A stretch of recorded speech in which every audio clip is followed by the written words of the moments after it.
இந்த வீடியோவில் நம்ம என்ன பார்க்க போறோம்னா, மேஷ ராசிக்காரர்களுக்கு தமிழ் புத்தாண்டு வருடம் 2026 ஏப்ரல் 14ஆம் தேதியிலிருந்து 2027 ஏப்ரல் 13ஆம் தேதி வரைக்கும் இருக்கக்கூடிய அந்த 365 நாட்கள் தமிழ் புத்தாண்டு எத்தகைய ஒரு ஆண்டாக மேஷ ராசிக்காரர்களுக்கு பொதுவாக இருக்க போகிறதுங்கிறது நம்ம கொஞ்சம் டீட்டெயில்டாக சயின்டிஃபிக் வேதிக் அஸ்ட்ராலஜிங்கிற அறிவியல் சார்ந்த முறையில் எந்த விதத்திலும் நம்ம மிகைப்படுத்தாமல் மூட நம்பிக்கைக்குள்ளே போகாமல் பரிகாரங்கள் அது மாதிரி விஷயத்துக்குள்ளே போகாமல் ஒரு கிரகமும் ராசிக்கு இந்தந்த இடத்துல இந்த தன்மையில் இந்த காம்பினேஷனில் இருக்கும் பொழுது எத்தகைய ஒரு கர்ம பலன் நம்மளுடைய ராசிக்காரர்களுக்கு ஒரு ராசிக்காரர்களுக்கு தர போகக்கூடிய அமைப்பில் இருக்குது, தரத்தக்கதாக இருக்கிறது அப்படிங்கிறத ஒளி தத்துவ பிரகாரம் பாவகிரகம் சுபகிரகம் நல்ல கர்மாவை கொடுக்கக்கூடிய சுபகிரகம்,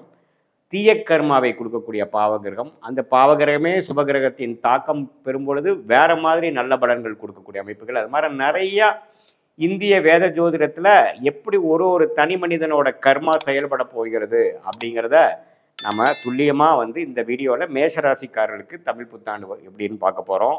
இப்போ பாருங்க, மேஷராசிக்காரர்களுக்கு விரய சனி ஸ்டார்ட் ஆகி கிட்டத்தட்ட ஆல்மோஸ்ட் 1.5 வருஷம் ஆயிடுச்சு. போன மார்ச் மாதத்திலிருந்தே ஒரு வருடமாகவே 12ஆம் இடத்துல சனி போய் மேஷ ராசிக்காரர்களுக்கு விரய சனியாக 7.5 நாள் சனியோட ஃபர்ஸ்ட் பீரியட் என்று சொல்லப்படுகிற 7.5 இயர்ஸில் ஃபர்ஸ்ட் 1 இயர் போய் கொண்டிருக்கிறது.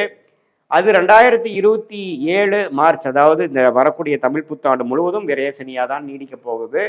குரு பாருங்க 3ஆம் இடத்துல இருந்து 7ஆம் இடம்ங்கிற திருமணஸ்தானம், அதே மாதிரி 9ஆம் இடங்கிற பாக்கியஸ்தானம், 11ஆம் இடங்கிற லாபஸ்தானத்தில் இருக்கக்கூடிய ராகுவை பார்த்திருந்தார். இப்போ ஜூன் 1ஆம் தேதி 2026, அதாவது தமிழ் புத்தாண்டு பிறந்து ஒரு 1.5 மாசத்துக்கு அப்புறம் குரு 3லேருந்து 4க்கு வரார், அதாவது மிதுனத்திலிருந்து கடகத்துக்கு வரார். அற்புதமான ஒரு மாற்றம். ஏன்னா 4ஆம் இடத்துல குரு 10ஆம் இடங்கிற தொழில் ஸ்தானத்தை பார்க்கும் பொழுது வேலை, உத்தியோகம், தொழில் எல்லாமே விருத்தி ஆகக்கூடிய நல்ல ஒரு மேன்மையான ஒரு அமைப்பு, நமக்கே ஃபோக்கஸ் நல்லா கிடைக்கக்கூடிய அமைப்புகள் உண்டாக்கக்கூடிய அந்த உச்சகுருவின் பார்வை 10, 12, 6ஆம் இடத்துக்கு வரும்பொழுது தேவையான பண வசதிகள், ஃபினான்ஸ் பண்ணக்கூடிய அமைப்புகள், நமக்கு கிடைக்கக்கூடிய ஃபண்ட்ஸ் எல்லாமே தொழிலை டெவலப் பண்ணக்கூடிய அமைப்பு, வேலையில் நல்ல ஒரு மாற்றத்தை கொடுக்கக்கூடிய அமைப்பை கொடுக்குது.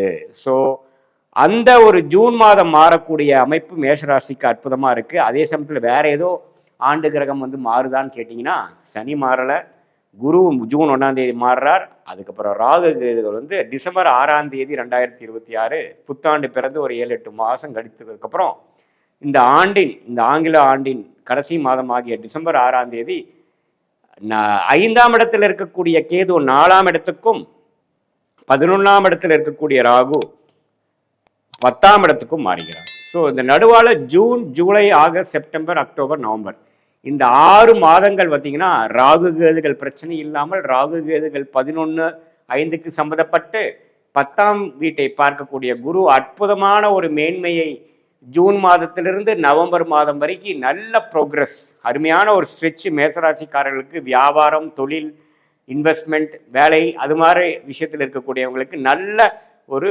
கோல்டன் டைம் என்று சொல்ல வேண்டும். அந்த அளவுக்கு ஒரு அருமையான அமைப்பு இருக்குங்க.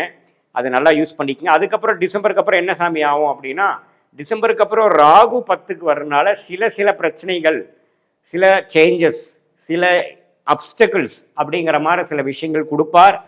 கேதுவும் பார்த்தீங்கன்னா குருவோட சேர்ந்து கேலயோகம் ஆகி சில மாற்றங்கள், சில பண விஷயத்தில் சில இன்வெஸ்ட்மெண்ட், தொழில் வேலையில் சில கிளைகளை போடுவது, கொஞ்சம் அபிவிருத்திக்காக ஃபண்டிங் போகிறது, அது மாதிரி சில டிஸ்டர்பன்ஸும் சில ப்ரோக்ரஸும் கொடுப்பார். பட் ஜூன் டு நவம்பர் அற்புதமான ஒரு டைம், அதை யூஸ் பண்ணிக்கணும். அதுக்கப்புறம் டிசம்பர் டு ஏப்ரல் 13 வரைக்கும் பார்த்தீங்கன்னா ராகு 10லும், கேது 4லும், குருவும் 4லும், சனி 12ஆம் இடத்துல நீடித்திருக்கிறார். இதுதான் ஆண்டு கிரகத்தின் சஞ்சாரமும் அமைப்பும் மேஷராசிக்காரருக்கு இருக்குது. இதில் ராசி அதிபதியாக செவ்வாய் பார்த்தீங்கன்னா 12ஆம் இடத்துலேருந்து ஒரு 4ஆம் இடத்து வரைக்கும் இந்த ஒரு வருடம் ஸ்லோவாக 1.5 வருஷத்துக்கு ஒரு தடவை, 1.5 மாதத்துக்கு ஒரு தடவை ஒரு ராசி தாண்டிட்டு இருக்கார். அதில் ஒன்றும் பெரிய பிரச்சனை இல்லை. ஸோ இதில் நல்ல விஷயம் என்னென்னா, ராசி அதிபதி ராகுவோட சேரப்போகிறது இல்லை, ராசி அதிபதி சனியோட சேர போகிறது இல்லை. தமிழ் புத்தாண்டு ஆரம்பிக்கிறப்ப தான் ஒரு மாதம் செவ்வாயும் சனியும் சேர்ந்திருப்பாங்க. அந்த ஜூன் மாதத்துக்கு அப்புறம் மேஷராசிக்காரர்களுக்கு ஏப்ரல் மே சுமாரான டைம் தான். ஜூன்லேருந்து நவம்பர் வரைக்கும் உங்களுக்கு சாதகமான ஆண்டு கிரகத்தின் சஞ்சாரமும் இருக்கிறது, மாத கிரகத்தின் சஞ்சாரமும் இருக்கிறது. ஸோ ஜூன்லேருந்து நவம்பர் வரைக்கும் தொழில் மேன்மை, வேலை ப்ரமோஷன், நல்ல வேலை மாற்றம், வேலை இல்லாதவங்களுக்கு வேலை கிடைக்கிறது, தொழில் என்ன பண்ணணும்னு தெரியாமல் இருக்கிறவங்களுக்கு ஒரு லைன் போடுறது, ஒரு ஸ்டார்டிங் பாயிண்ட் போய் ஒரு எக்ஸ்பர்டைஸ், ஒரு ட்ராக் ரெக்கார்ட் ஜென்ரேட் பண்ணுறதுங்கிற மாதிரி ஒரு அற்புதமான அமைப்புகளை கொடுக்கக்கூடிய ஒரு பொன்னான ஒரு வருடமாக இந்த தமிழ் புத்தாண்டு 2026 ஏப்ரல் 14 சித்திரை 1 பிறக்கக்கூடிய அந்த அமைப்பு விரய சனியிலேயே மேஷராசிக்காரர்கள் இருந்து அந்த புத்தாண்டு ஆரம்பித்தாலும் சுப விரயங்களாக தான் இருக்குமே ஒழிய அசுப விரயங்களாக, தவறான விரயங்களாக இல்லாமல் ஒரு வாழ்க்கையில முன்னேறுவதற்காக, வாழ்க்கையில் வசதிப்படுத்துவதற்காக, சில முன்னேற்றத்தை நோக்கி போகக்கூடிய ஒரு அற்புதமான ஒரு middle period of June to November 2026 மேஷராசிக்காரர்கள் நல்லா அவங்களுடைய வாழ்க்கைக்கு வேணுங்கிற தொழில், வேலை, கரியர் ஸ்டார்டிங், ஃபவுண்டேஷன் இதெல்லாமே அமைச்சுக்கிட்டு அது மூலமாக வர வேண்டிய ஆண்டுகளை நல்லாவே வாழ்க்கையில் ஜெயிக்கக்கூடிய அமைப்புகள் கண்டிப்பாக உண்டு.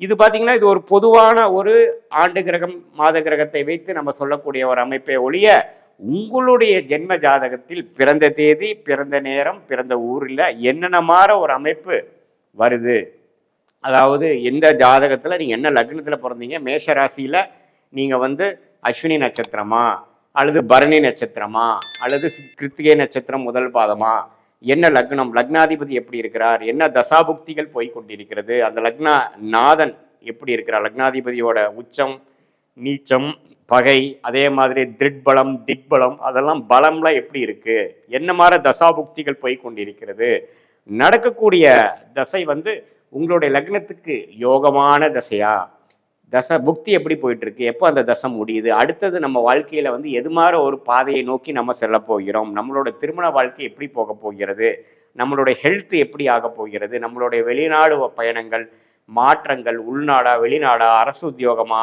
பிரைவேட் செக்டாரா, தொழிலா, எது மாதிரியான துறை நமக்கு கரெக்டாக வருது, எந்த கிரகம் நமக்கு யோகமா இருந்து எந்த மாதிரி டொமைன்ல நாம நம்மளோட குழந்தைகளை படிக்க வைத்தா அதில் சிறப்பாக அவங்க ஜெயிக்கக்கூடிய அமைப்புகள் இருக்குது. அவங்களுக்கு நம்ம அப்பாவின் தொழில் வரப்போ மாதிரி இருக்கா, அல்லது அவங்க புது லைன் போடுவாங்களா, அவங்களுக்கு வெளிநாடு யோகங்களா, அல்லது உள்நாட்டில் அரசு உத்தியோகமா, அல்லது இதில் அவங்களே ஓனாக பிஸ்னஸ் பண்ணக்கூடிய அமைப்பு இருக்கா, எது மாதிரி தன்மைகள் அவங்க ஜாதகத்தில் இருக்குங்கிறது லக்னத்தை பொறுத்து தான் தசாபுக்திகள் பார்க்கணுமே ஒழிய ராசியை வைத்து தசாபுக்திகள் பார்க்காமல் ராசியை வச்சு இந்த கோச்சார் அமைப்பாகிய ராகு கேது பயிற்சி, குரு பயிற்சி, சனி பயிற்சியை பார்த்து இது ரெண்டையுமே நம்ம இப்போ பேசின கோச்சார் அமைப்பையும் தசாபுக்தியில் உங்கள் ஜாதகத்திலிருந்து வரக்கூடிய தசாபுக்தியிலும் ஒருங்கிணைத்து பார்க்கும் பொழுது துல்லியமான பலன்கள், எப்படி உங்கள் வாழ்க்கை பாதை அடுத்தது லெவலில் போகுது அப்படிங்கிறதுலாம் துல்லியமாக தெரிந்து அதுக்கு தகுந்த திட்டங்களை கரெக்டாக தீட்டி தேவையில்லாத விரயங்கள், தேவையில்லாத சமய விரயங்கள், பண விரயங்களாம் தவிர்த்து வாழ்க்கையில் எளிதில் வெற்றி பெற முடியும். சயின்டிஃபிக் வேதிக் அஸ்ட்ராலஜி முறை மூலமாக நீங்கள் நல்லாவே வாழ்க்கையில் பெனிஃபிட் அடைந்து கிளாரிட்டியோட வாழ்க்கையில் வெற்றி பெற முடியும் என்று சொல்ல விரும்புகிறேன். மீண்டும் மற்றொரு காணொளியில் சந்திப்போம். நன்றி, வணக்கம்.